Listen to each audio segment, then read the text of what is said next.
London, and you're listening to the Big Blue UK and Ireland podcast. You hear that? The Big Blue UK and Ireland podcast. Let's go, Giants.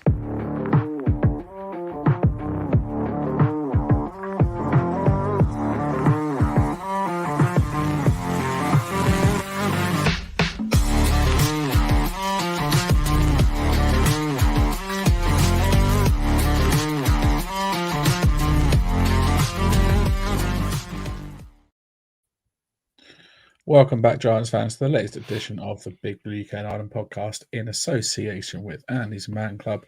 It's okay to talk. Tonight we are 67% British, 33% Irish, but as always, absolutely 100% Giants. Shane was a game day decision and unfortunately can't make tonight's episode, so I'm joined by Kev and producer Craig to bring you our second annual Big Blue UK and Ireland end of season award ceremony, which we'll be bringing you to round out this episode later on. So stay tuned for that, lads. How are we doing?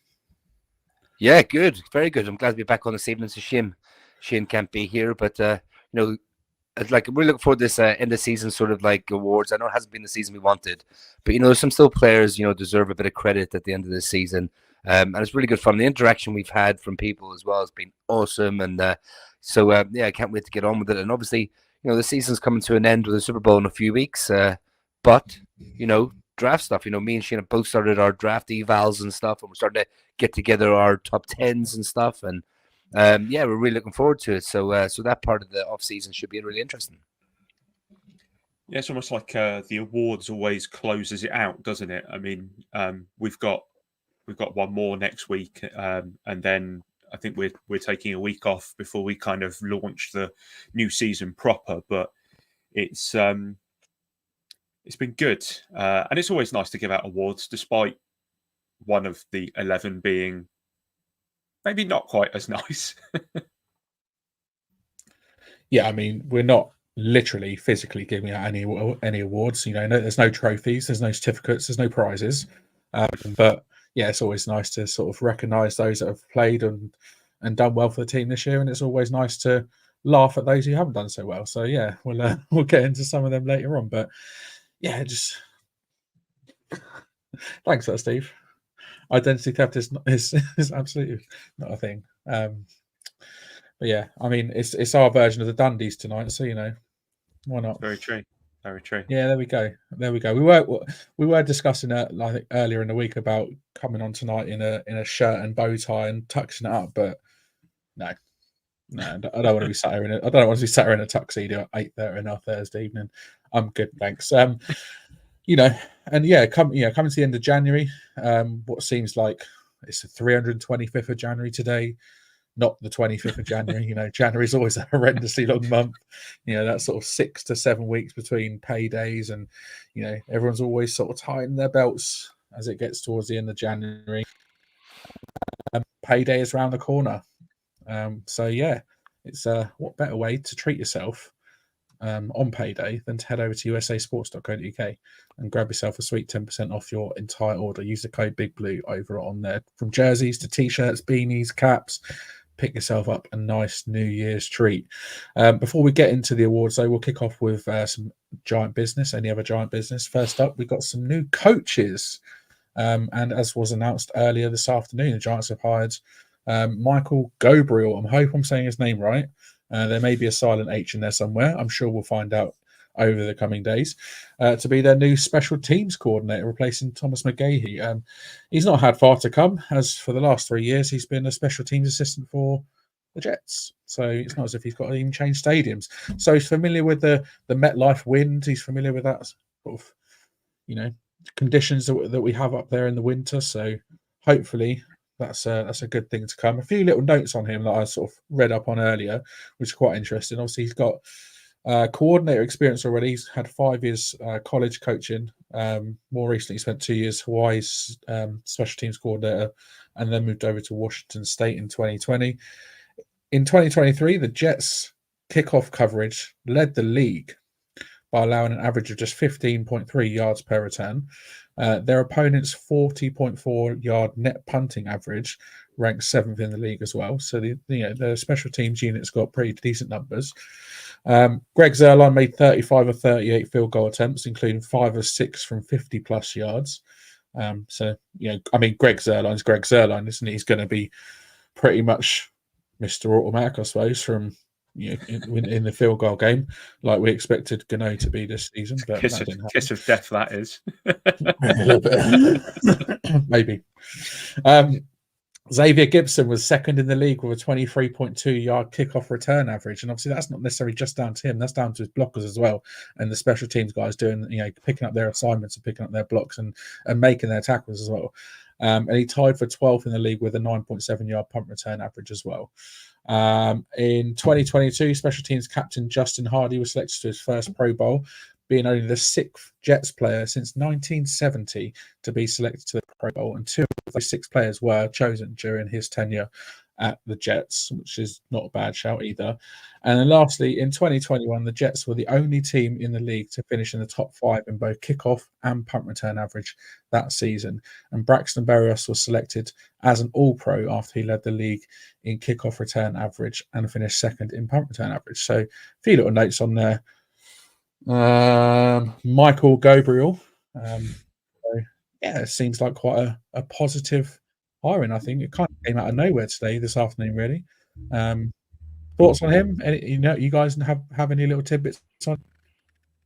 Thoughts about him? Any opinions? You pretty much covered it all. I mean, like I said, it was just announced today, so it'll be interesting to sort of see, read a few articles about him, hear what other the teams he's been with and the coaching with in the past, hear what they say about him and stuff. So which will be interesting. I mean, special teams coordinator, I know it's not the sexiest position, but still need to punt and kick the ball, don't we? Return it. Yeah, it's just nice to get one in, isn't it? You have your 3 big coordinators. You have your OC, which we still have no idea what's happening really with him. Defensive coordinator, again, no real idea what's happening there. So just to have one of them sort of tied in and tied down is great. Yeah, before the end of January as well, which is quite nice. But yeah, I mean, obviously there's been a lot of talk about Kafka recently, which we'll no doubt cover maybe next week. I don't know. But yeah, it's kind of looking more like that he is going to be leaving at some stage in the near future. So, and we all know the situation with Wink as well. So have to get 3 new coordinators in is not an easy task. So to have one of them wrapped up already before the end of January is a nice move. Last week we had some breaking news on the show. We had Joel Thomas and Aaron Wellman being signed to the coaching staff, but we had a few more details come in about those 2. So starting off with Aaron Wellman, he was with the Giants between 2016 and 2019 as strength and conditioning coach, and returns to take the director of strength and performance role after he had 4 years at Indiana University. He's been widely lauded due to the track record he had in his last stint with the Giants, which saw us finish 7th, 25th, 8th, and 17th, respectively, in average games lost due to injury. So, positive sign in terms of player health and player injuries. We all know this season, the last few years, we've had an absolutely awful time with injuries. So let's hope that's looking up and we don't have as many. And Thomas, who joined from the Saints, could be coming to New Jersey just as a change in the guard happens, since the Giants' 2 leading rushers in 2023 are out of contract. This probably won't faze him, however, as he's known to get good production from his players. From 2015, when he took over as Saints running back coach, to 2022, his players led the NFL in rushing touchdowns with 148. But there was a bit of a drop-off last year, but I think there was a general drop-off in the Saints last year as well, so not necessarily just in the running game. So 2 very, very good, very positive hirings, and I think they could both have a positive impact on the team. Speaking of coaches and Giants coaches, more so, Craig, a few of ours are heading to bowl games. Who's going where? Indeed, there are a few, actually. Looks like a few of our coaches are going to get what is probably invaluable first-hand experience with some of our draft prospects for 2024. like I said, multiple coaches selected for the Shrine Bowl, which is a new one for me. Yeah, I've had to learn about this one, and the Senior Bowl, which I was well aware of. So February 1st is the East-West Shrine Bowl game, which takes place in Frisco, Texas. And Giants offensive coordinator Mike Kafka has been named the head coach of the West team. Kafka, who has history, does have history at the Shrine Bowl, as he was named MVP of the 2010 East-West Shrine game.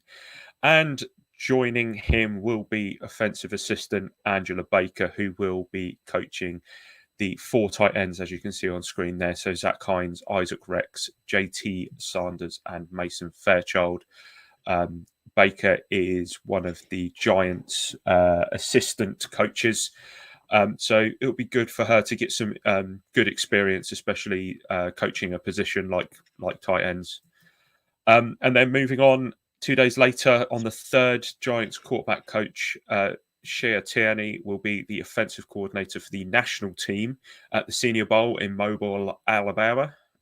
He will be facing off against Mike Adams, who is one of our special teams assistants. He will be taking up the mantle of special teams coordinator for the American team. Kev, I've got a question for you, seeing as you're going to know more about these 2 games than myself and Dan. How much of an advantage do you think this gives us? Oh, it's huge. It's massive. I mean, I can't remember a couple of years ago, I can't remember what team it was, but they ended up drafting 2, 3, 4 players from the team that they were coaching on.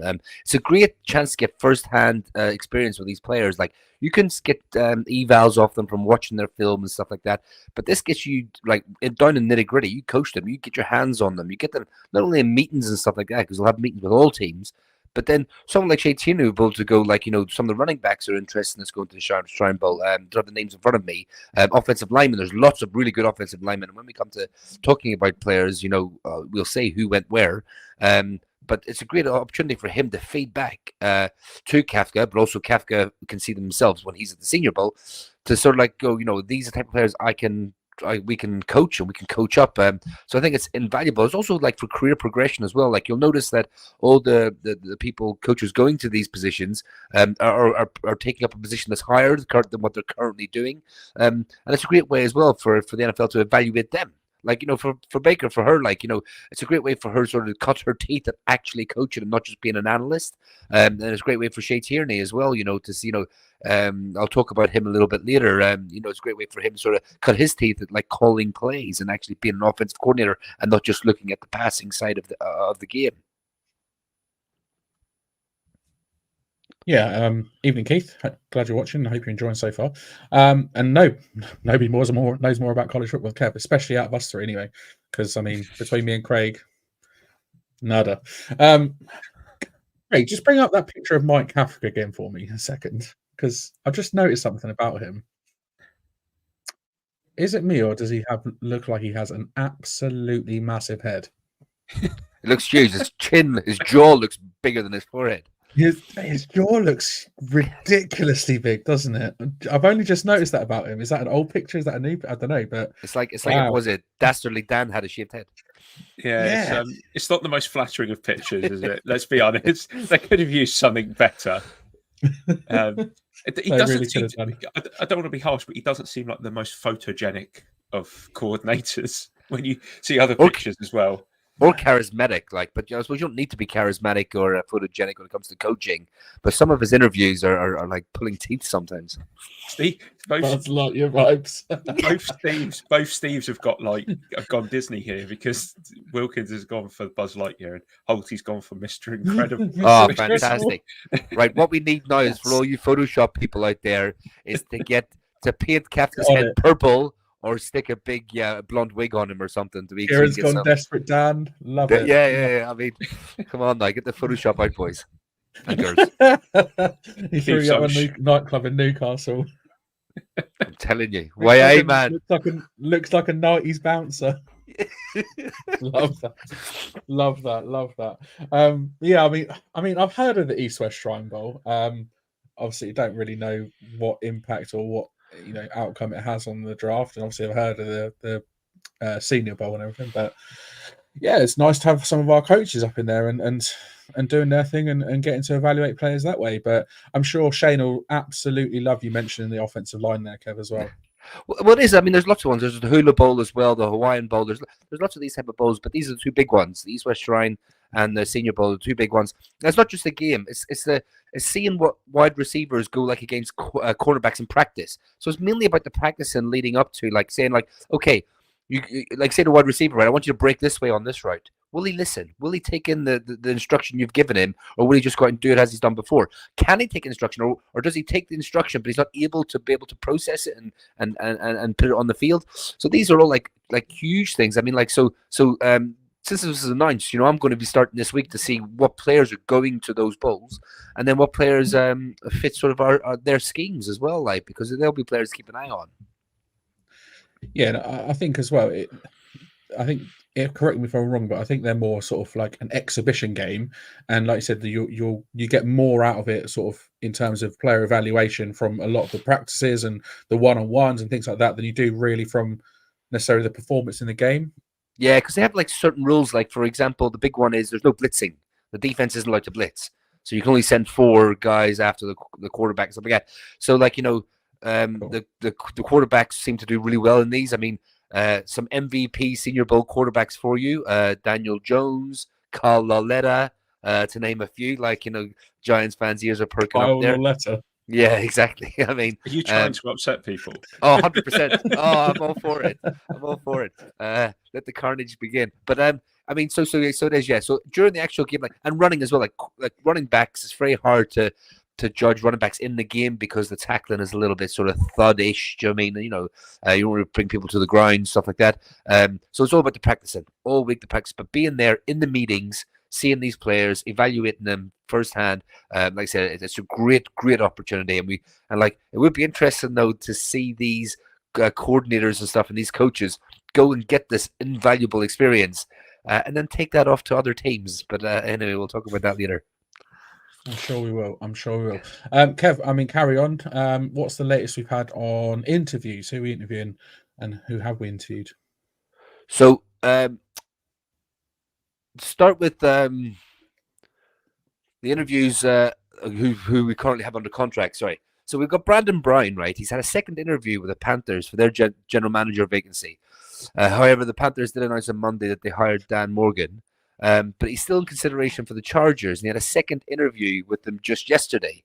Now, that was the same day that they announced that Jim Harbaugh got the job last night from Michigan, and he is now the head coach there at the Chargers. I mean, that's a great situation there when you have Justin Herbert as your QB, and you have like a seasoned a head coach like Harbaugh. Now, he was announced last night, and Brandon Brown had the interview yesterday, so that will be interesting to see, where that progresses with their GM situation.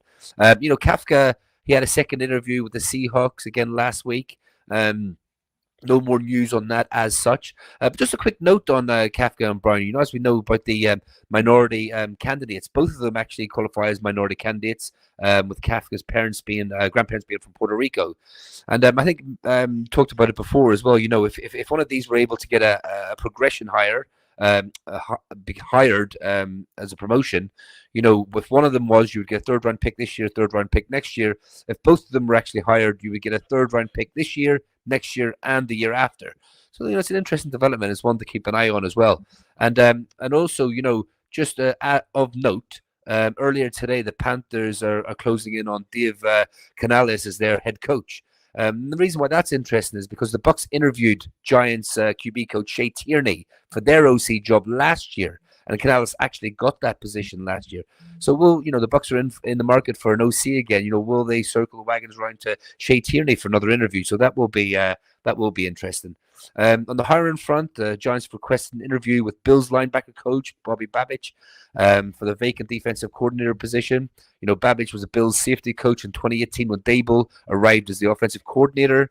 They spent 4 years together, so there's obviously ties there. Babich took over the coaching linebackers in Buffalo for his father, Bob, who retired in 2021, and he's done that ever since. I think the Giants have also earmarked and interviewed Giants defensive backs coach Jerome Henderson Titans DC, Shane Bowen. Los Angeles Chargers DC, Derek Ansley. Baltimore Ravens defensive backs coach, Denard Wilson. And Miami Dolphins linebackers coach, Anthony Campale, I think is how you pronounce it. So, like, there's a lot of irons and a lot of fires. There's a lot of stuff going on at the moment. And, you know, it was good to get the special teams coach over the line yesterday. You know, just we really want to get these coaches in as quick as possible because, like we said, you know, our season is over and we need to move on to free agency and the draft. So we need to know what type of players that we, the DC especially, will want for his defensive scheme, you know, because might have to go out. You know, not every player is like a Bobby Okereke who fits any type of defensive scheme. So we kind of like want to get a move on and get these things over the line. Dan, there was some confusion there on your face when we heard that Kafka had interviewed with the Seahawks brass. Had you forgotten that Pete Carroll was gone?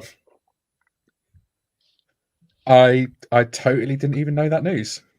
I must have missed that. I was ear to the grind. I got my phone. I was like, Pete Carroll, and I was like, he's no longer the head coach of the Seattle Seahawks. Okay, then. Breaking news to me 3 weeks later. It was kind of around the sort of Saban Belichick kind of time, wasn't it? So like all three of them kind of all in the space of like 48 hours decided to step down. Okay. And the Belichick news took over all the NFL landscape, didn't it? Yeah, so totally missed that. Apologies if there's any Seattle fans watching. There's probably not, but didn't know that. Did not know that. News to me. Just while we're on that topic, how ironic was it that the NFL UK decided to announce the home teams for all of the games, and an hour later Belichick went, "I can't have them having too much interest. I'm going to leave the Patriots." Yeah, that's me gone. Yeah, I did hear it was supposed to be like Jared Mayo was always going to be the successor, but they had kind of planned it for next year. And obviously, with the season they had, I mean, this contract was just run out, and obviously with the season they had, I think, you know, everyone kind of got together and said, "Look, let's move on." I thought he'd retire, but you know, he's only really interviewed for the Falcons, is it? And they, you know, they've had a second interview with them, but they're interviewing other people, like Bill Belichick doing second interviews. Like surely if Bill Belichick has any interest in your team, you've got a vacancy, you just take. Surely he doesn't need to interview. Well, I mean, it'll be interesting to see. Like, everyone thought the market would be so open for him, and he could have a pick of teams, but it doesn't really. It's not really panning out that way. I mean, apologies to all the listeners who obviously want Giants news here, but NFL news is just as important. How do you think about like Mike Vrabel, who clearly wanted that Patriots job and now has got nothing? Like nothing. Yeah. Has he even been linked with the job? It was so funny because like he obviously comes from that coaching tree and he played there and stuff, and while he was still coach of the Titans, he would constantly just big up the Patriots, just talk about them all the time. You know, it's like you're standing there with your like current missus and you're going, "Oh, my ex was gorgeous. She was so." You're saying like how good your ex was, you know. And the Titans just had enough of that. And they said, "Go on then, go be the head coach then." And the Patriots they'd obviously moved on, obviously, you know. Yeah, man. I mean, yeah, the whole Belichick thing just took over, didn't it? But yeah, I mean, Pete Carroll. There you go, Pete Carroll gone from the job. But yeah, I do feel a little bit sorry for Mike Vrabel, to be fair. He clearly had all his eggs in that basket, and it was swiftly taken away from him. So let me throw it to you two quickly. Do you think with Brown and Kafka specifically, do you think this is just like good experience and it's just teams doing the due diligence, or do you think either of these two have a real chance at getting a GM and a head coach position? Go on, Dan. You want me to go first? No. Yeah, go on. I can sit and think. Thanks. I just got to think on the fly. Shooting from the hip on this podcast. I think I can see Kafka getting a head coaching role purely because of his work with Patrick Mahomes, how he helped him develop, you know, working under Andy Reid. Again, he's probably got some of the treats that he had at Kansas City. I could see him getting a head coaching role. Whether he does or not, don't know. And Brandon Brown, I can absolutely see him getting a GM role because he he seems like a fantastic talent evaluator, and seems like he's got his head really screwed on. Whether or not it happens this year for him or not, I don't know, but I can definitely see him being a GM at some point in the very near future. Yeah, I don't know what it is. I just don't see Kafka getting a head coaching role. I just don't. However, because of the murmurs that are around, it wouldn't surprise me if he still leaves the Giants, maybe to do another OC job. As we've already discussed, some of the coaching hires that we made when Dable came in, they didn't come until sort of Feb, some of them. So there's still plenty of time to get an OC in, especially if there's someone that Dave likes the look of. On the terms of Brown, I do think it's a big loss for the Giants if he was to go. And I'm going to kind of drop a little spoiler here, but we had a chat with Chris from the Giant Insider podcast earlier this week. We did a pre-record that we're going to release this weekend.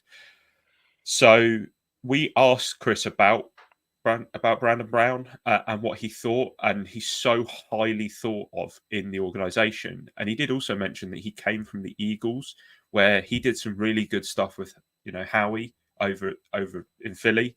So I personally think that Brown is the much bigger loss out of the two of them. And despite the fact that we would get compensatory picks for him, I don't want to see him go anywhere. I mean, he was behind the Bellinger, the Bellinger pick. He was really high on Bellinger. And yeah, it didn't work out quite as well this last season, but Bellinger's first season, he was really good. If you remember what we were like as a fan base when during that Jags game, he got poked in the eye and he was out for a few weeks. We were all devastated, mainly because of the depth chart and the fact that he was our only real good tight end that season. But he hadn't really made that position his own. Yeah, I mean, nobody beats the Biz. Just saying. But I was going to say that was a little tease. That's what we call tease in the business. Was a little teaser, but I think Brown would be. I agree with that. I think Brown would be quite a big loss to the organisation, to the team. Like I said, he's a great talent evaluator. He knows what he's watching. He knows what he's looking at, and he seems to work quite well and quite sort of in tandem with Joe Shane. So I think to lose him from the organisation would be a big loss. But it'd be someone else's gain for sure. Yeah, definitely. I mean, and we did bring in. That's what I was just looking for. There is we did bring Ryan. Was it Cowden? Is it?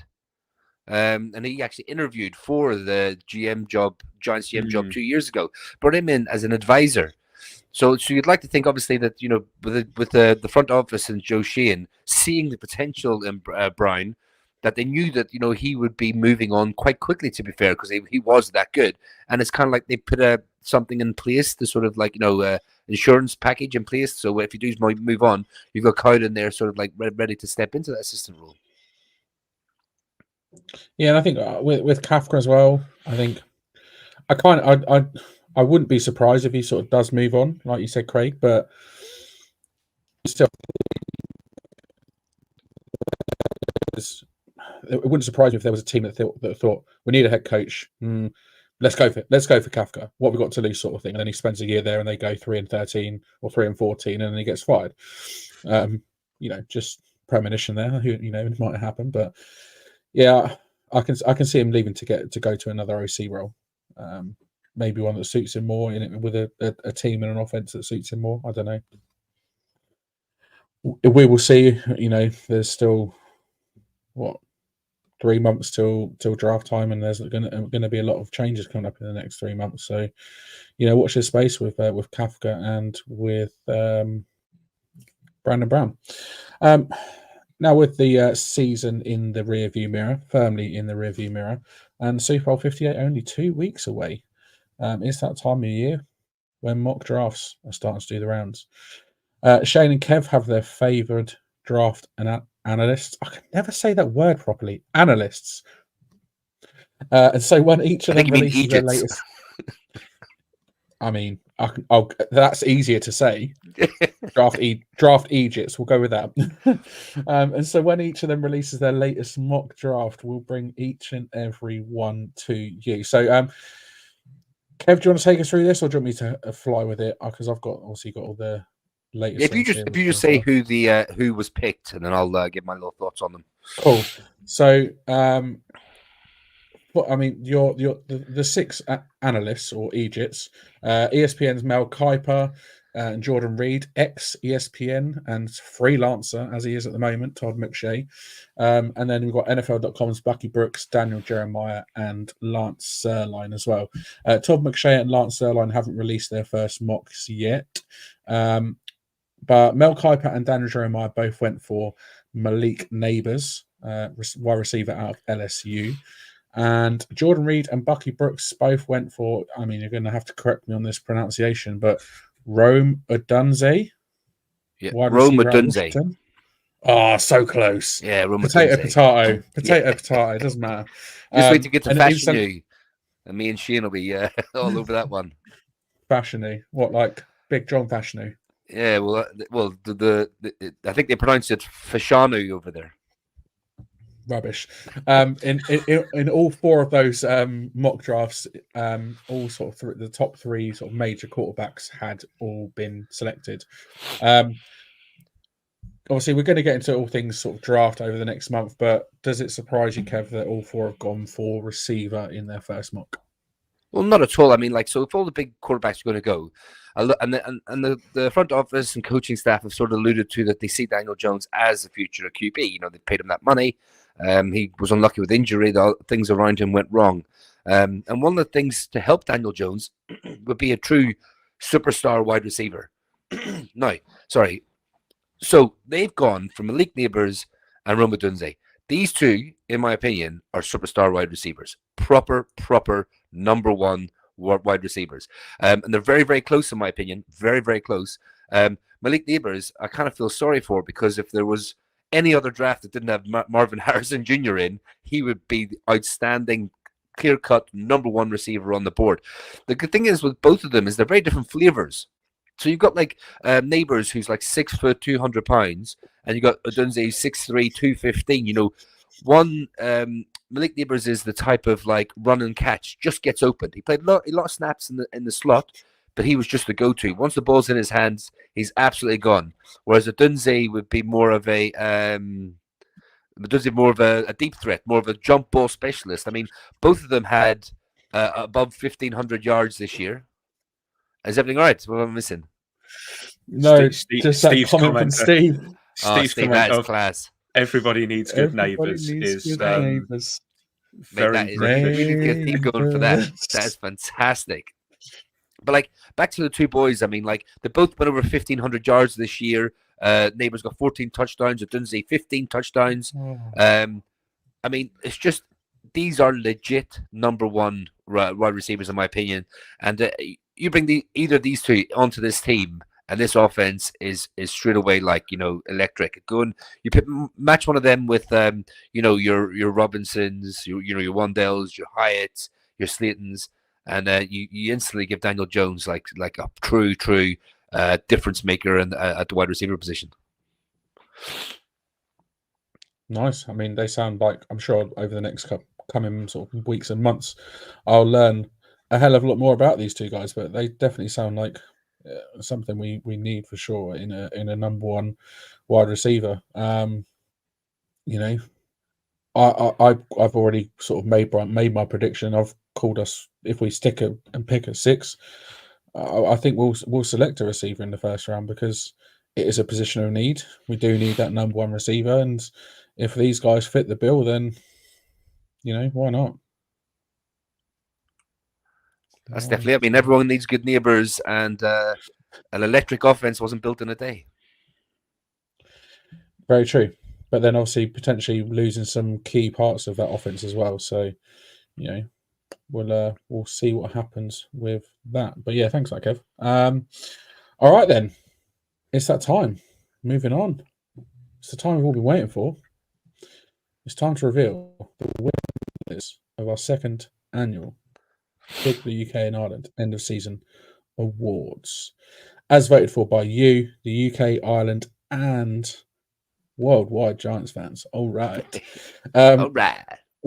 With our new What the Feagles of the Year prize this year. We've got 11 awards up for grabs. So without further ado, our first award is for the Offensive Player of the Year. Producer Craig, over to you for the nominees and the result. Yep. So the nominees, as we went through last week, so we'll just fire through these. So you've got Darius Slayton, Andrew Thomas, Wandale Robinson, and Saquon Barkley. Now, just as a bit of flavour to this, last year's winner was Daniel Jones. So very different. Obviously not in the running for this year. However, to reveal the winner, we do have our friend Keith from the New York Giants Fans UK Facebook page to reveal it. Hi, Keith here from New York Giants Fans UK on Twitter, Facebook, Discord, Threads, you know where to find us. I'm delighted to be able to announce the winner of the Offensive Player of the Year. Now, there were some fantastic nominations: Darius Slayton, Wandale Robinson, Andrew Thomas, but it won't be a surprise to anyone that Saquon Barkley has absolutely run away with this vote. He is the Offensive Player of the Year, as voted for by Giants fans in the UK, with 44% of the vote. Congratulations to number 26, and well done to the guys from the podcast for running this. Thanks a lot. So there we are. Mr. Saquon Barkley is the second winner of our Offensive Player of the Year title. And just to show you how far Saquon was in front there, I mean, Slayton came close. AT probably hampered by that injury, a little bit further behind. Wandale probably a bit underrated there, potentially, in the vote. But you know, we had votes on X. We also had the Google Forms for anybody who wasn't on Twitter. So we ended up getting, I can't remember how many it was. I think it's on average we got around 183 votes per category. So if anyone did vote, and we'll say this nice and early, if anyone did vote, thank you very much, because that is incredible. If you are good at maths, you will know that that is over 2,000 total votes, which is absolutely ridiculous. So yeah, right, Dan, Wasn't back to expecting you. that, yeah. No, Yeah, just want to give expecting that number of votes. Just give out a wee shout out to as well the Godfather of Giants fans in the UK. Keith, thank you very much for doing that, fella. Yeah, absolutely. Spot on with that, Keith. Absolutely. Alrighty, so over to me for Defensive Player of the Year then. Nominees were Dexter Lawrence, Bobby Okereke, Kayvon Thibodeau, and Xavier McKinney. Now, Dexter Lawrence, Sexy Dexy, won this last year in 2022.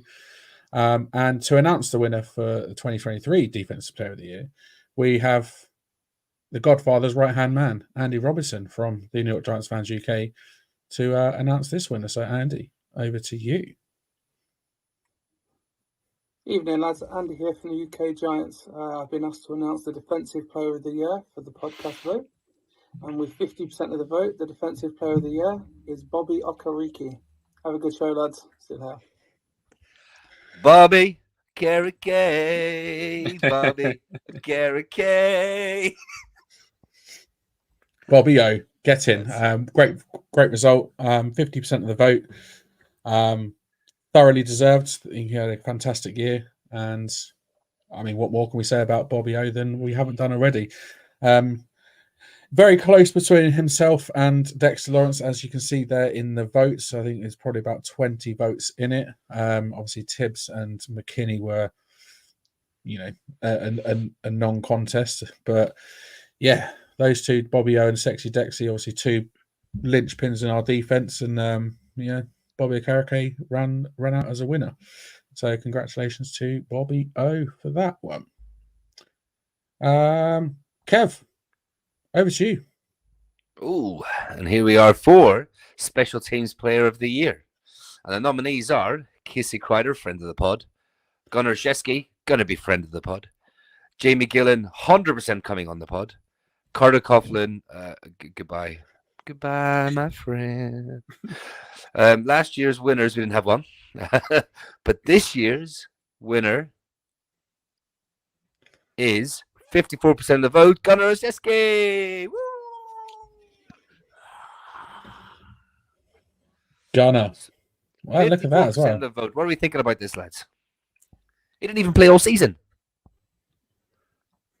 He had a big impact on the special teams, didn't he? Obviously, especially with that punt return for touchdown, I think. And I think he deserves that award because he definitely made a positive impact on special teams. There's just some positions on the team. Sorry, Craig. There's just some positions on the team. You don't need to be flashy. Just come in and do your job. Just don't make mistakes. And he 100% came in and did that. And that's all we really want from that type of position. Yeah, I mean, Casey Kreutzer and Carter Coughlin actually tied. I think they got 5 votes apiece. But I just feel that reflects how strong the other two were. Coughlin and Kreutzer, I think, were our 2 top PFF graded special team players, which is why they were in the nominations. I just feel like Gunnar had the advantage of being flashy more recent because of what he did and came in and who he took over from and the shit state that special teams was in the return game. I just feel like he kind of edged that, but got to tip your hat to Jamie Gillan for just a phenomenal season where he definitely deserved a Pro Bowl nod that he didn't get, maybe more. And after last season, the improvement between last season and this season, if we were giving a most improved award, I think you'd probably be very hard pushed to look anywhere else than potentially the Scottish Hammer. Yeah, definitely. He's really, really taken on the mantle of being the Giants punter now, and you can really sort of see what the coaching staff saw in him a couple of years ago when they brought him in. Yep, and he's definitely not going anywhere like Cade York. No. No. I mean, just sort of, obviously, you said about being sort of most improved. Maybe an idea for another award next season. Yeah, we'll keep them going. Like that. We'll just add by next year we'll have 20 awards. Yeah. Well, actually, is this the time where we talk about the elephant in the room, where Tony decided that he was upset that there wasn't a sexiest podcast member vote on the ballot? There we go. However, he did name his, and Kev, you were the recipient of Tony's vote. Oh, it's the accent. It's got to be. If I had known this was on the cards, lads, I would have worn something a bit more risque this evening. It's got to be the accent. It's got to be those dulcet Irish tones of yours, Kev. I'll take it, lads. Yeah. I mean, he loves a bit of Kev. He does, clearly. All right, moving on. We got Rookie of the Year up next. Last year's winner was obviously number 5, Kayvon Thibodeau. This year's nominees: John Michael Schmitz, Tay Banks, Jalen Hyatt, and Tommy Cutlets. 4 stellar players who all had pretty good seasons, pretty good years. Obviously, Tommy came in, was a bit of a flash in the pan for a few games, but the rest of them had pretty consistent, pretty decent rookie years in terms of their overall performance. So yeah, this is going to be a tough one, I think. Over to Mr. Holty, Steve Holt, to announce the winner. Good evening, guys. It's Steve here. Thanks to Dan, Craig, Shane, and Kev for giving me the honour of announcing the winner of Rookie of the Year. The nominees were as follows: John Michael Schmitz, Jalen Hyatt, Deontay Banks, and Tommy DeVito. And with a whopping 61% of the vote, the winner was Deontay Banks. Congratulations to Deontay on a great season, and I look forward to seeing you progress next year. And as always, go Giants. That's awesome. Fair play, Holty. That's quality, that is. Rookie of the Year, not Gunnar Olszewski, as it says on the screen, but Dante or Tay Banks. Yeah. I mean, that is a landslide victory. In a way, I'm a little bit surprised, but in a way, I'm not. I thought it'd be closer than that. I thought it might be a bit closer. I mean, like, Jalen Hyatt's the flashy pick, isn't he? Like, do you know what I mean? To come in, John Michael Smith, had a bumpy first season. But like this is perfect in the sense that you want your first round pick to be your best rookie. Tay Banks came in, and all right, he might not be sort of locked down for number one corner right now, but he's shown that he's got the ability to grow into that, and he's definitely a number one cornerback for a team. And I'm just glad he's on our team. He is. Let's not forget, he is a lockdown corner because banks are closed on Sundays. Banks are closed on Sundays. I mean, last year's winner was Kayvon Thibodeau, another good sign as well. You kind of want your first round picks to be your standout players from your rookie class. Yeah, and the only defensive rookie on the list, and obviously the defense were the standout unit of the season this year. So, yeah, full credit to Tay Banks, and fully deserves that victory because he had a outstanding rookie year. I thought I was nervous coming into the season with some young cornerbacks back there, but proved us wrong from game 2 because game 1 didn't really exist. First week didn't happen. But yeah, Tay Banks had a great season. So yeah, fair play to him, and thanks Holty for the video. Appreciate it. All right, free agent signing of the season next, and Craig, back to you, my friend.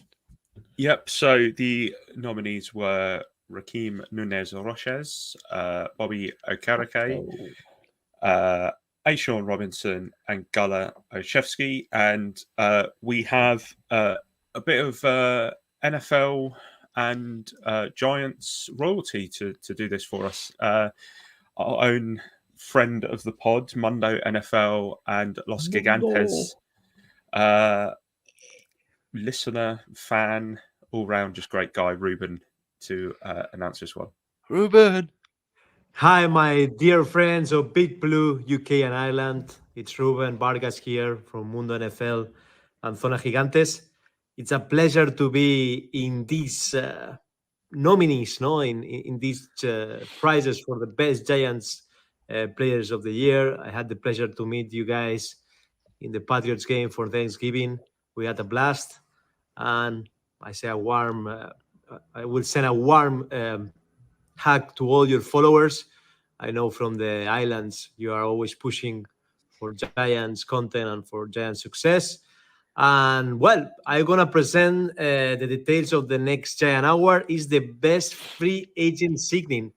We had with Joe Shane and the front office good signings in the last free agency, and the nominees are the next ones. First, Raheem Nunez Roches, Nacho, who they call in the locker room. Really funny guy. He came from Tampa, and he was in the rotation helping the team. The next player is Bobby Okereke. For me, one of the most smart guys on the locker room. Really, really charming guy. Really nice, good guy. For all the press, for all the media, in our opinion, he's probably one of the best characters in this locker room and a true leader. Next is Ashawn Robinson. He came from the Rams, a Super Bowl champion, another player that helped a lot in this D-line, a lot after the Leonard Williams trade. He was one of the important players there with Dexter. And the last one is Conor Olszewski. He was probably one of the best special team signing in the last years. We have a punt returner and kick returner on the team, and I hope the Giants can stay with him for the next season because it's really important to have a specialist in this position. Let's see who is going to be the next special teams coordinator and how the Giants go in that direction. We will see the next weeks. So the winner of the best free agency or free agent signing is Bobby Okereke. Bobby Okereke is the winner, the captain of the team. Amazing season by Bobby Okereke, probably an all-pro. Don't was on the team, and I think he deserves it. And I'm really happy he's going to be on the team for the next years because he's a really amazing linebacker and a really nice person inside and outside the field. Okay, guys, it's been a pleasure to present this award. Follow my guys in the UK and Ireland, the Big Blue. Yeah, let's go Giants, let's go Big Blue. See you soon. What a legend. What an absolute legend, legend, isn't he? You could tell he's good at that media stuff, isn't he? He's good at that. He knew it all. Like he's got experience. Yeah, just a little bit. It was awesome to meet Ruben out in New Jersey. We had the pleasure of not just meeting him at the game, but the night before at Reds as well. It was amazing to sort of hang out with him and the other guys. So now we said about landslides. Hey, Wow. 98%. Wow. 98%. I mean, Ashawn got one. I think Nacho got one, and Gunner, I think, got maybe 8. I mean, I'm not surprised by that, but I'm surprised Ashawn didn't get a few more votes because I thought he was solid when he needed to be, and obviously after Leonard Williams left, after Big Cat left, yeah, that was the name.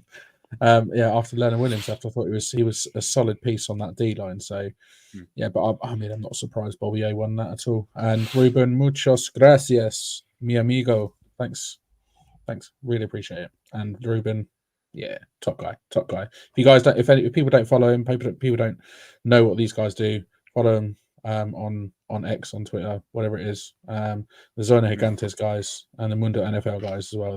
They do some great work. If you read Spanish, even better. If you don't read Spanish, maybe not so great, but follow them and support them anyway, nonetheless, because they are fantastic lads. All right, I've got the pleasure, or displeasure, I suppose. Disappointing Player of the Year award. I mean, I don't know if it's an award, but here we go. Last year's winner was Kenny Golladay, surprisingly enough. Nominated this year. There's our offensive player of the year from 2022, Daniel Jones. Darren Waller, which there's a lot of hype about him coming into the season. No surprise to see Evan Neal there, and also Mr. Big Bucks himself, Adoree Jackson. 4 big name players that underperformed and underwhelmed in 2023. To announce the winner for this. To Football Grump. What's going on, Giants fans? Football Grump here from the Just Giants podcast, here to deliver to you the award for the most disappointing Giant for the 2023 season. A prestigious honor that I am happy to have. When Big Blue UK and Ireland reached out to me and said that we need you to present the award for the most disappointing Giant for 2023, I could only think who better. I have been disappointing my entire life. You could say that I was born to do this. So without further ado, the most disappointing Giants of 2023, the nominees for this award, if you will, are Darren Waller. Darren came in with the big trade, missed all of November with injury, was not the game breaker that we know that he can be, and ultimately only scored 1 touchdown this entire year. The next is Daniel Jones. Daniel Jones got off to an incredibly terrible start, a scoreless first 6 quarters of the season, followed by a neck injury in Miami, and then ultimately came right back and tore his ACL. He would end this year with only 1 win. Next is Evan Neal. Evan Neal did not show the next step in the progression at right tackle in his second year here, and ended his season after only 7 games, 7 poorly played games, unfortunately, and he ended his season on IR. And Adoree Jackson, who gave up over 50 receptions this year. So the winner of the award for the 2023 most disappointing New York Giant is Evan Neal. Evan Neal, we hope that you have a speedy recovery, a relaxing offseason, and we hope that you have a much more successful 2024 season. Good luck. That's how you do it. That was class. Football Grump. Oh, brilliant. Please tell me you planned that, Craig. What he said and everything. No, for him to do this award. Yes, I did. I did reach out to him specifically and said to him, "Disappointed player of the year," and he took it Legendary. with both hands. Who better than the football grump to give out the disappointing player of the year? You know. Oh, brilliant. Exactly. I mean, even a fairly even split there between Daniel Jones, Darren Waller, and Evan Neal. Obviously, Neal Proper contest. Yeah, I mean, was that just over 100 votes? Mm.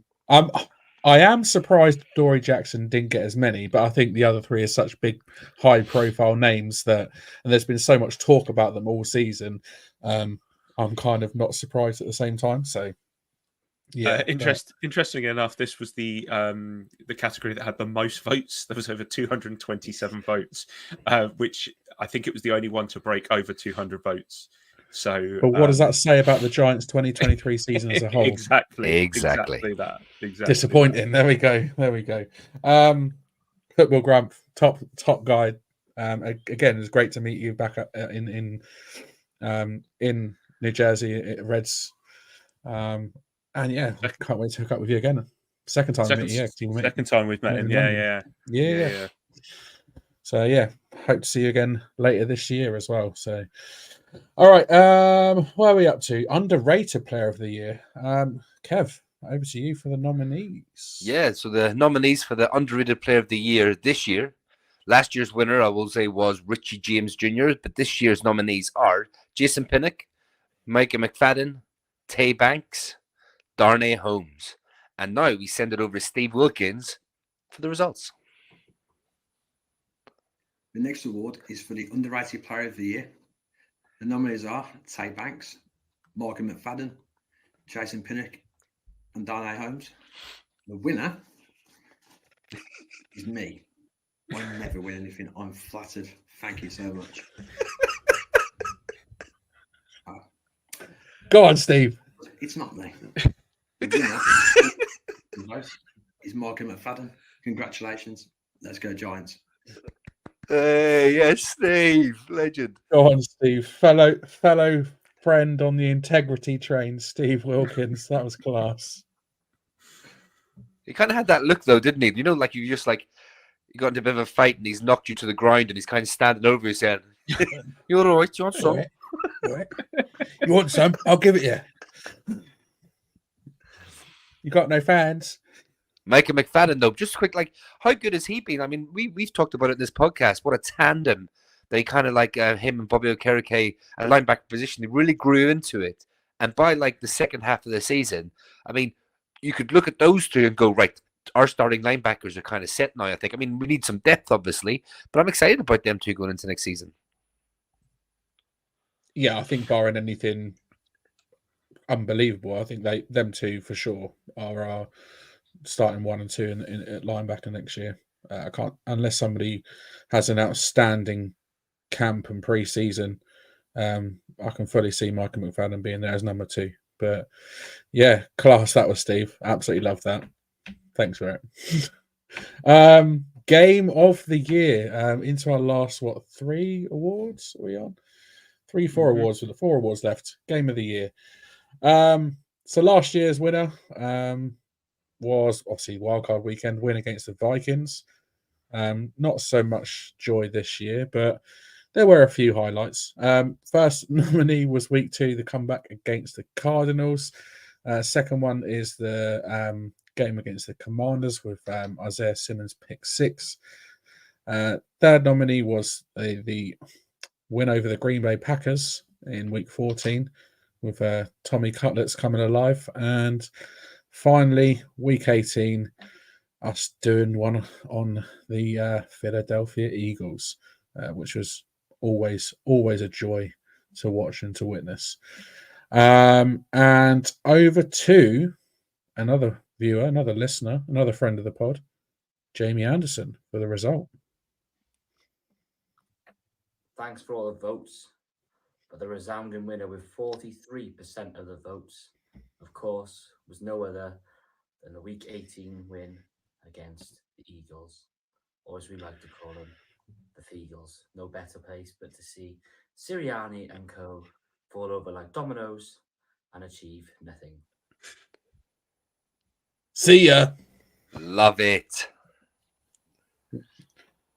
I mean, it was the highlight of the season, beating the Eagles, albeit in the very last week. But yeah, can't beat that really. And clearly, the viewers and listeners and voters agreed, because yeah, what was that 75 votes?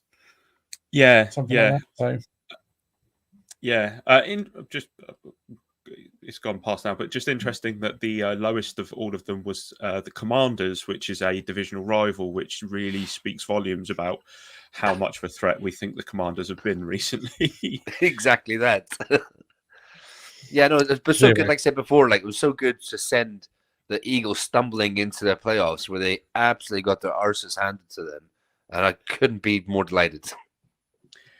Jamie he's just messaged saying, "Apologies, lads. That's how I look after a 30-hour shift." Oh my god, Jamie, you look better than I do right now.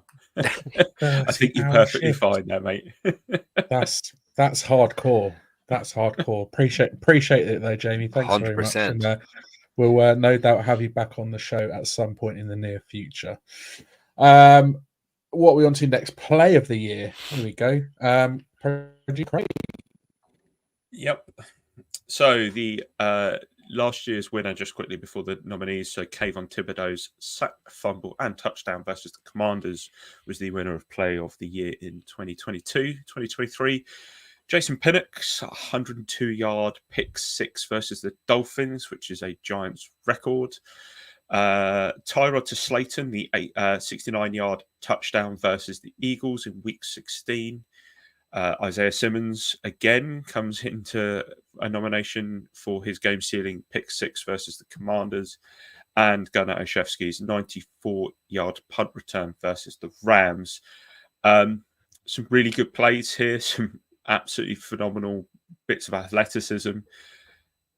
However, Gunnar Olszewski's 94-yard punt return versus the Rams is the winner of the awards. And as you can see, it was pretty much a two-horse race. I am very, very surprised that Pinnock's pick six didn't get more love. And this is interesting. This is one of the questions that we asked Chris, and just tune in on Saturday to see what his winner was and his thoughts. We asked him four of the Giant Awards. I think we asked him most valuable Giant, underrated player of the year, play of the year, and offensive player of the year. And he gave some very interesting answers and also some very interesting explanations behind it. But I think play of the year was the pick of the bunch from Biz. So keep an eye out for that. Tune in on Saturday, find that out. Another tease. All right. Yeah, so down to our penultimate award now. And yeah, one of the newest one, well, another new one for 2023. The What the Feagles of the Year award. Nominees are week one, just the Cowboys game, essentially. No more explanation needed. The whole game was just a giant What the Feagles moment. Week two, fucking hell. Secondly, week 11 against the crosstown rivals, the New York Jets, -9 passing yards as Tommy No throws. Up next, week 16 against the Eagles, the refs screw the Giants again, and then lastly, but by no means least, week 17 against the Rams, Tyrod Taylor's 2-point attempt. Well, I mean, I know which one I would go for, but it's not necessarily down to me. It's down to the viewers and the listeners and the watchers and everyone else who voted. The winner of the What the Feagles of the Year award for 2023 is the Cowboys in week one. But it didn't happen. Precisely. What happened? Absolute, as you can see, landslide vote. Craig, do we have a percentage? It probably looks like about 70%. There or thereabouts. Yeah. I don't have it to hand, but it's between 60 and 70%. It very quickly took the lead and never really much like the Cowboys, I guess you could say, very quickly took the lead and never gave it up. and then they choked. It's fine. I mean, it was just very much, we were so high coming off the off season, pre-season, and everything was just, we were on cloud nine, and this was just a smash down to earth of reality, and it was it was so quick as well, wasn't it? It was like the first drive, we looked so good, and then it all just the wheels fell off very quickly, and it just went to absolute shit, didn't it? Yep. In all honesty, I was surprised that the Tyrod Taylor 2-point attempt didn't get more votes on this, because that as a moment, it's as a single moment, that for me was the biggest sort of like of the season. But there we go. Alrighty.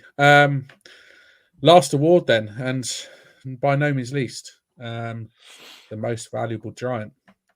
Producer Craig, nominees for this, please. Yep. So the last one, obviously, nominees are Bobby Okereke, Dexter Lawrence, Andrew Thomas, Xavier McKinney. This was the big one. Last year's winner, incidentally, Dexter Lawrence. Will he make it back-to-back years, or will our Defensive Player of the Year winner, Bobby Okereke, pip him to another award? It's over to El Jefe, Mr. Jeff Pilgrim himself, to close this out. Hello to my big blue brothers in the UK and Ireland. I am honored that you asked me to present this award, Most Valuable Giant. This is a good one, and it had to go to one of the big fellas, right? It's always a good sign when your quarterback wasn't even nominated. Just throwing that out there. And don't mind the laundry here. That's up there all the time. I'm always wearing this here. Always rocking the big blue UK and Ireland. But the winner is my guy. Please, Dexter Lawrence, the big man on the defensive line. Had to be him or the franchise left tackle. Those are our cornerstones. Maybe we should win some games while they're still young. Just a thought. But thanks for having me, guys. You know I love you. Take care. Oh, what a legend, man. That's cool. Another Jefe. Yeah, another one of our big supporters. Only repeat winner. Oh yeah, only repeat winner, the first ever repeat winner in the Giant Awards infancy. As you can see, I mean, wow, only one offensive player and there are three defensive.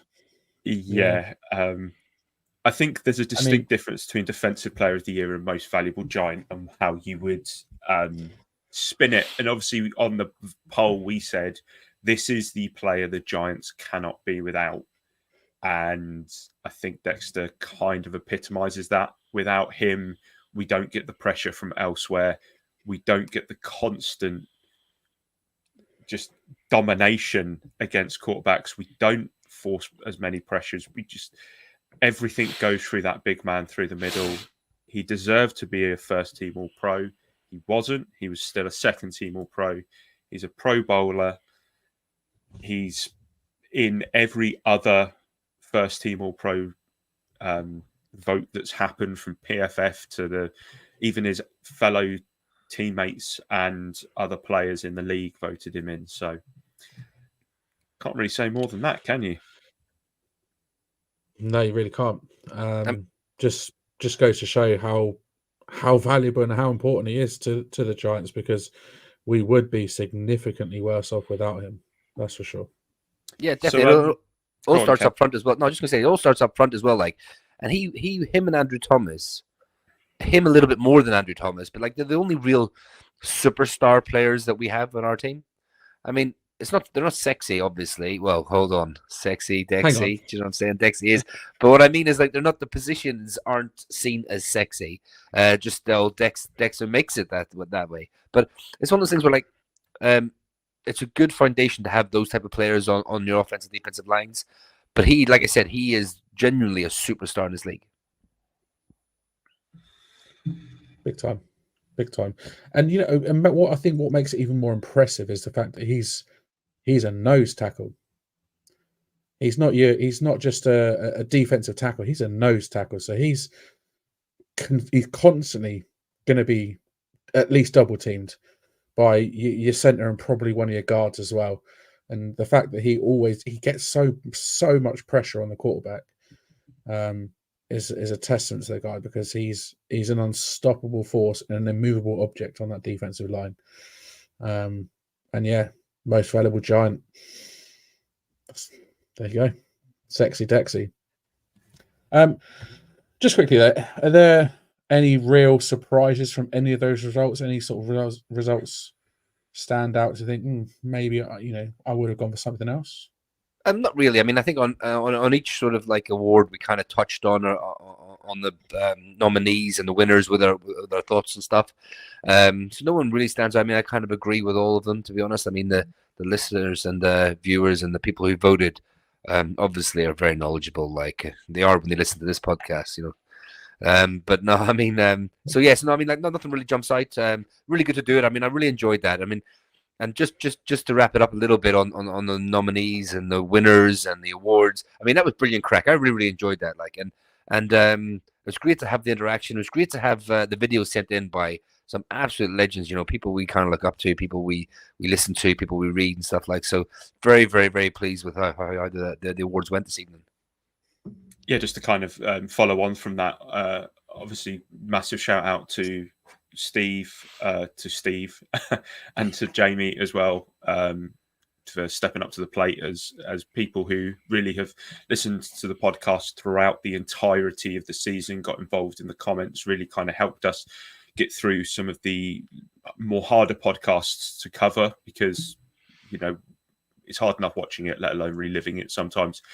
And a massive thank you to Andy and Keith for all the kind of work they do behind the scenes in the Facebook group and allowing us to kind of promote ourselves in that group, and obviously teaming up with us for stuff like meetups, which we're going to do more often.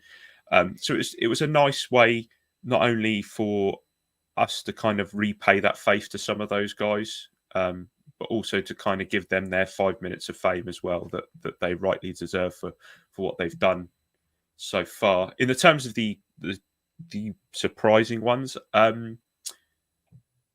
don't think there is one. In fact, the only one that surprises me is the Pinnock one not winning play of the year. I think it happened so early in the season that it kind of gets forgotten about. Bobby Okereke deflects the pass up into Pinnock's arms, and him and Pinnock were gone. Just gone. They were, they had Tyreek Hill. Tyreek Hill was nowhere near them. Like they both outpaced him. Yeah. So it's just one of those ones. I think it's not an easy task. No, and I think I voted for it.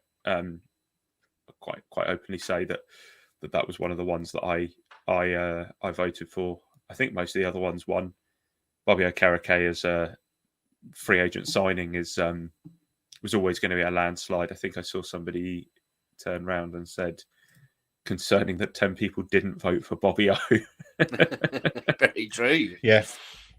I think we've also got an expat in the comments as well, with CJ looking after his boy Gunner. Yeah. Yeah, CJ, shout out, bro. What, 18-1? What? We will live off that forever. 100% we will. 100% we will. I think the only thing I was sort of a little bit surprised by, like I said, was the fact that Adoree Jackson didn't get more votes in the disappointing player of the year, because I thought he was fucking awful, and the fact that the amount of money we were paying him this season was criminal as well, and he had a shocker. So yeah, that surprised me a little bit. But I mean, disappointing player of the year was always going to be Evan Neal, let's face it, because a lot of the main problems stem from the offensive line and his awful play at right tackle. But anyway, there you have it. Football Grump, every disappointment, we're going to come to you, mate. Don't you worry about that. There's going to be plenty of disappointment along the way. I mean, you're guaranteed it as a Giants fan. There you have it then. All right, congrats to those that won. Commiserations to those that won. Yeah. And a huge thank you to everyone who voted, whether in the UK, you're in Ireland, or you're somewhere else in the world. A massive thank you to you that voted, and also to Keith, to Andy, to Holty, Ruben, Football Grump, Steve, Jamie, and El Jefe for sending those videos in. We really, really do appreciate it, and thanks for all the love you guys have shown us over the last couple of years. And on that note, that's all we've got time for this week. We will be back on Wednesday next week to preview the Senior Bowl, which I'm sure Kev and Shane are thoroughly looking forward to. And we'll catch up out of East Rutherford as well. And as we've already teased in the pod this evening, keep your eye out on our YouTube channel on Saturday as we release hopefully our first and hopefully of many bonus episodes this off season, as Craig and Shane had the pleasure and the luck and the joy of sitting down and chatting to Chris, Nobody Beats the Bizignano from the Giant Insider, friend of the pod, an all-round good guy. Evening, Chris, if you're watching. Anything else to add before we go, guys? No, just pretty much summed everything up I was talking before. Just really, really enjoyed this podcast. It's nice to sort of like feel like we're putting the season to bed a little bit, and we've got things off our chest. You know, it's always a therapy session. We feel we can like move on now in getting this team back up to where it should be. Yeah, absolutely. Yeah, we kind of went off on a slight tangent after the Giant Awards there, and of thanking people, etc. So I think we've covered that. But just keep an eye out for that bonus episode on Saturday. It will release at around about 8 p.m. UK time. Really good chat with Chris. We covered everything from, did they see, were there murmurs from the beat writers that they saw the beginning of the season coming? Do the players like the new turf? That was an interesting conversation. What Chris's thoughts are on Brandon Brown, how he thinks Saquon and McKinney's off-season will play out, and whether they'll be back with the Giants. And then obviously, like I said, we rounded it out by firing a few things across to him about the Giant Awards. And I think we also sent him the link, so he might have voted alongside all of you as well. I mean, it'd be pretty cool if he did. But yeah, great. It was I sort of sat in the background as I was at work, but I sort of listened in. So it was a great listen. If you got a bit of time on Saturday evening or Sunday, or Sunday morning with a coffee, why not? Tune in and watch and listen, because it's a great listen. It's always a pleasure to get Chris on. It's the second time I've had him on this show, and hopefully not the last. And yeah, all round good guy, and love the work that him and Jerry do over at the Giant Insider. So yeah, it's a pleasure to listen into your not really, was it? It was more of just a chat, wasn't it, with him rather than an interview? But yeah, 2023 is firmly in the books now, and you've got lots to look forward to in 2024. To see our latest updates, get notified on when we're due to go live, and plenty of other things as well. Make sure you subscribe to our YouTube channel and hit the bell as well to get all the notifications. Craig, you going to say something? Just before we go, after our talk about Bill Belichick to the Falcons plan to hire Rams defensive coordinator Raheem Morris as their head coach. Come on. Billy B, where's he going to be? I don't we think do need a defensive coordinator, don't we? And he loves the Giants. He loves a bit of defense. Imagine. Yeah. All right, so Belichick's not gone to the Falcons. Where is he going to go? Interesting. Yeah, subscribe to the YouTube channel, hit the bell, get your notifications. And if you like this or any of our videos, give us a big thumbs up and also a nice little share as well. Feel free to give us a rating on your podcast platform or choice, because all the love we get, as usual, it's very, very much appreciated. Shane, it was a shame you couldn't be with us this evening, and hope to see you soon. Kev, Craig, as always, my thanks go to you, and to you, the viewers and listeners. We are signing off. Until next time, let's go Giants.